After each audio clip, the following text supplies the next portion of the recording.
Taginod, tiga Tuguegarao, Cagayan Valley ako. Um, Galing ako ng Hong Kong, 1996 ako galing doon. Tapos 5 years ako doon. Tapos nung umuwi ako, nag-asawa na, tapos bumalik uli ako, pumunta uli ako ng Taiwan. Pagkatapos doon, dito naman ako nag-apply uli sa Kuwait.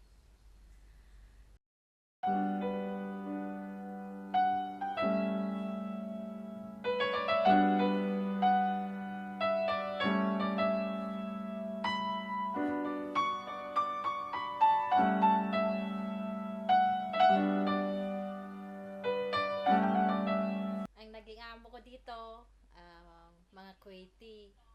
Tapos, ilang buwan lang ako doon, mga 10 months. Nagpalipat ako uli, nagpabalik ako sa agency, tapos napunta ako sa Kuwaiti uli na family. Doon sa bayan ako, doon ako sa bayan.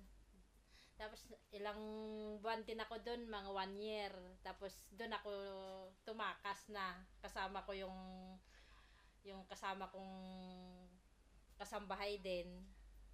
Napa, Napasama lang ako doon dahil nga doon sa may relasyon sila ng amo namin. Kaya pati ako napasama ng umalis. Wala man akong balak na tumakas, kaya lang natatakot ako na pag-initan ako ng amo ko dahil doon sa nangyari sa kanila ng kasama ko, dahil may relasyon silang dalawa. Tapos nag-stay ako sa labas ng 1 year. Bali, sa Pinoy din ako napunta na yung naging amo ko. Tapos after 1 year, may amnesty, umuwi ako. Tapos pagkabalik ko dito, ito na yung amo ko ngayon. 3 years na rin ako dito. Matagal na rin ako dito sa kanila. At mabait sila sa akin. Kaya ako nagtagal sa kanila.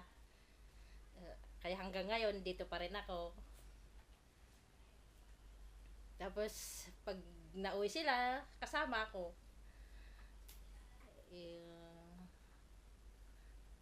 Siguro, mga ilang taon pa ako dito. Magtatagal pa ako siguro dito hanggang makatapos yung anak ko.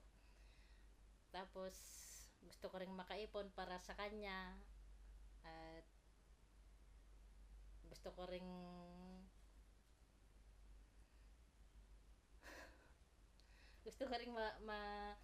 mabago yung buhay namin. Ako si Leti Taginod. Ito ang aking kwento.